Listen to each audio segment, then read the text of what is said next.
जिन 272 लोगों ने राहुल गांधी को चिट्ठी लिखी है, कांग्रेस ने उनकी पूरी की पूरी कुंडली निकाल दी है। किसी पर ब्लैकमेलिंग के आरोप, किसी पर उगाही के इल्जाम, किसी पर संगीन भ्रष्टाचार के आरोप। इतना ही नहीं, दावा तो कांग्रेस यह तक कर रही है कि कोई सोशल मीडिया पर महिलाओं को गंदे गंदे पोस्ट करता है, तो कोई खुद मोदी सरकार में कैबिनेट में, जी हां, मोदी सरकार के कैबिनेट मंत्री की पत्नी तक का नाम उस लिस्ट में शामिल है जिन्होंने चिट्ठी लिखी।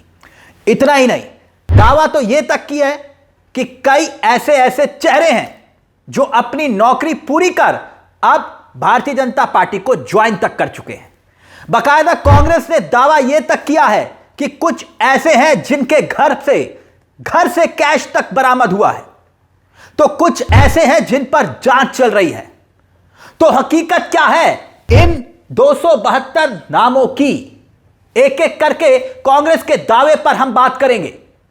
किस किस की कुंडली निकाली है कांग्रेस ने। मगर जैसे कि आप जानते हैं कि वोट चोरी के मुद्दे पर चुनाव आयोग पर सवाल उठाने वाले राहुल गांधी को जब से 272 प्रतिष्ठित लोगों ने पत्र लिखा है, तब से लगातार सवाल उठ रहे हैं। सवाल यह कि राहुल गांधी को इस चिट्ठी को लिखने के पीछे का मकसद क्या है। बहस अभी चल ही रही थी कि अब कांग्रेस ने एक एक करके ऐसे चेहरों को सामने लाकर खड़ा किया है जिसको लेकर सवाल खड़े हो रहे हैं कि क्या वाकई में भारतीय जनता पार्टी द्वारा प्रायोजित यह चिट्ठी थी, बीजेपी की स्याही से लिखी हुई। जैसे कि कांग्रेस ने बकायदा इस लिस्ट में, देखिए, जिन लोगों का जिक्र किया है वो सभी आपकी स्क्रीन पर होंगे। अब आपको दिखाई दे रहे होंगे जस्टिस एस ढींगरा, देख रहे हैं आप, साथ ही दीपक सहगल, सुब्रमण्यम, आर.के. सिंह, पूर्व डीजीपी उत्तर प्रदेश, यानी ये तमाम प्रतिष्ठित लोग। अब कांग्रेस ने इन सभी चेहरों को सामने रख के क्या दावा किया है, देखिए। जैसे कि कांग्रेस ने यह ट्वीट किया है आपकी स्क्रीन पर। कांग्रेस ने कहा है कि भाई राहुल गांधी जी के खिलाफ पत्र लिखने वाले प्रतिष्ठित भ्रष्टाचारियों की सूची। अब देखिए, सबसे पहले जिक्र किसका किया गया है? जिक्र किया गया जस्टिस एस.एन. ढींगरा का। कांग्रेस का यह कहना है कि जस्टिस ढींगरा पर कोर्ट द्वारा नियुक्त पर्यवेक्षक के पद का दुरुपयोग, बदले में लाभ लिया, यह आरोप। दूसरा नाम दीपक सिंघल, पूर्व मुख्य सचिव उत्तर प्रदेश, 1500 करोड़ रुपए के गोमती रिवर फ्रंट घोटाले के आरोपी। कांग्रेस ने आगे नाम दिया है सुब्रमण्यम का, एल.वी. सुब्रमण्यम, पूर्व मुख्य सचिव आंध्र प्रदेश। इन पर रियल एस्टेट घोटाले के आरोपी होने का जिक्र कांग्रेस ने किया है। इसके बाद नाम आया है आर.एन. सिंह, पूर्व डीजीपी उत्तर प्रदेश। आयकर छापे में घर से 3 करोड़, जी हां, 3 करोड़ से ज्यादा कैश बरामद। अगला कांग्रेस ने नाम दिया है ए.के. मुनप्पा का, पूर्व सचिव कर्नाटक। फिर नाम दिया है केपीएससी परीक्षा घोटाले का, इसमें जिक्र किया गया है, बीडीए घोटाले का जिक्र। और यह लिस्ट बकायदा लंबी है, जल्दी जल्दी पढ़ रहा हूं मैं। रमेश का जिक्र किया है, पूर्व प्रधान सचिव कर्नाटक, आय से अधिक संपत्ति के मामले में आरोपी। ऐसे ही बी.के. सिंह, पूर्व भारतीय वन से आय से अधिक संपत्ति, इन पर भी। और आरोपी लिस्ट में और भी काफी नाम हैं जिसका जिक्र कांग्रेस ने दावा किया है। हम फिर साफ कर दें, कांग्रेस का दावा है। और राहुल गांधी को चिट्ठी लिखने वाले ये अधिकांश लोग भ्रष्टाचार के आरोप में घिरे हुए हैं, ऐसा कांग्रेस कह रही है। और बीजेपी ने चुन चुनकर ऐसे गणमान्य लोगों से यह चिट्ठी लिखवाई है। बकायदा देखिए, दावा यह तक किया गया है कि श्रीमती लक्ष्मीपुरी 15 साल तक यूएन में रही, पहले 28 साल पहले भारत की राजदूत थी। यह मोदी के जो मंत्री हैं हरदीप पुरी, उनकी पत्नी है। अब इन्होंने भी राहुल गांधी के खिलाफ चिट्ठी लिखी है। एक नाम है संजीव त्रिपाठी का। देखिए, संजीव त्रिपाठी आईपीएस अधिकारी हैं, रॉ के प्रमुख रह चुके हैं, 2014 में बकायदा बीजेपी ज्वाइन कर चुके हैं। और इनकी तस्वीरें आप देख रहे होंगे, राजनाथ सिंह के साथ इनकी तस्वीरें हैं। बीजेपी ज्वाइन करवाई इन्होंने। अब देखिए, सुप्रिया श्रीनेत कांग्रेस की प्रवक्ता हैं, देखिए उन्होंने भी बकायदा बीजेपी जो ज्वाइन कर चुके हैं उनकी लिस्ट सोशल मीडिया पर पोस्ट की है। देखिए, आपकी स्क्रीन पर होगी, जिसमें लिखा हुआ है कि 272 देश के नहीं, बीजेपी की प्रतिष्ठा, जी हां, बीजेपी के प्रतिष्ठित सदस्य, इन सब लोगों ने बीजेपी ज्वाइन की है। अब ये बीजेपी सदस्य राहुल गांधी के खिलाफ पत्र लिख रहे हैं, इसमें लिखा हुआ। और बाकायदा आप देख रहे होंगे, इसमें आपको तमाम नाम दिखाई दे रहे होंगे। न्यायमूर्ति PN संजीव त्रिपाठी, पूर्व रॉ प्रमुख अय्यर, इसके साथ साथ कृष्ण राव का जिक्र है जो पूर्व सचिव आंध्र प्रदेश। तमाम नाम आपको दिखाई दे रहे होंगे।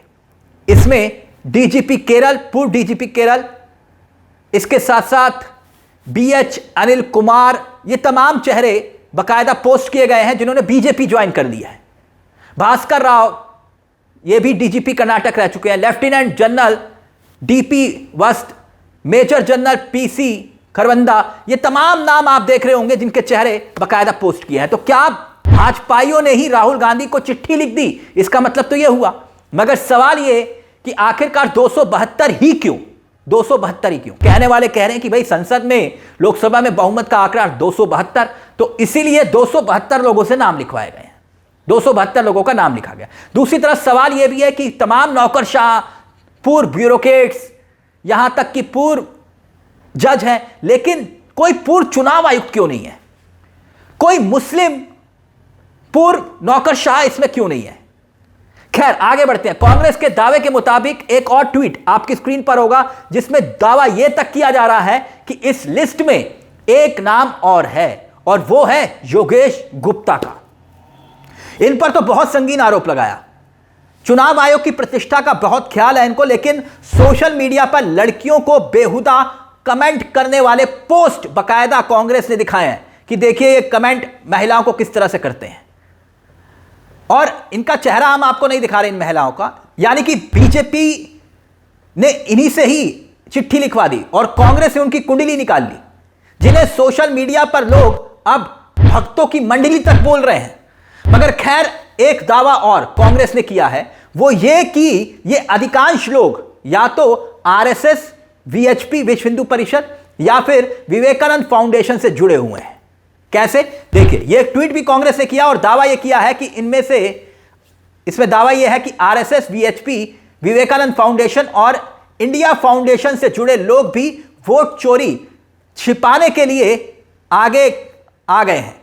जिनकी कोई विश्वसनीयता नहीं है, उन्होंने भी चुनाव आयोग को बचाने के लिए चिट्ठी लिखी है। प्रभात शुक्ला, पूर्व राजदूत विवेकानंद फाउंडेशन, अनिल त्रिपाठी, पूर्व राजदूत विवेकानंद फाउंडेशन, अशोक मित्तल, पूर्व income tax commissioner, India foundation, major general Dhruv Katoch, India foundation, Virendra Gupta, पूर्व राजदूत, RSS से जुड़ी अंतर्राष्ट्रीय सहयोग परिषद, न्यायमूर्ति आदर्श कुमार गोयल, RSS के अखिल भारतीय अधिवक्ता परिषद, न्यायमूर्ति हेमंत गुप्ता विश्व हिंदू परिषद के कार्यक्रमों में शामिल। तो यानी ये तमाम नाम जिनका जिक्र किया जा रहा है, यानी अब ये मान लिया जाए कि ये जो चिट्ठी लिखी गई है राहुल गांधी को, जो पोस्ट किया है इन सभी गणमान्यों ने, इनका मकसद अब साफ हो चुका है। जैसे कांग्रेस दावा कर रही है, कांग्रेस का दावा क्या वाकई में हकीकत है? आप क्या सोचते हैं कि आखिरकार इस चिट्ठी को लिखा गया है या फिर लिखवाया गया है? और अगर लिखवाया है तो किसने लिखवाया है? और ये जो चेहरे जो सामने आए, जिनका जिक्र अब कांग्रेस कर रही है कि किसी पर भ्रष्टाचार के आरोप हैं, किसी को प्रमोशन चाहिए, तो किसी ने कुछ हासिल ना करने के चक्कर में, जैसे कि किसी पर भ्रष्टाचार के आरोप है, किसी के घर से कैश पकड़ा गया, तो उनके नाम भी इस चिट्ठी में शामिल है। तो क्या वाकई में ऐसा है? इस मुद्दे को लेकर अपनी राय हमें कमेंट बॉक्स में जरूर दीजिएगा। मुझे तिलक चावला को दीजिए इजाजत। एक छोटी सी दरख्वास्त, चैनल को सब्सक्राइब जरूर कर लीजिएगा। यह मंच आप ही का है जहां पर कलम गुलाम नहीं। नमस्कार, जय हिंद, जय भारत।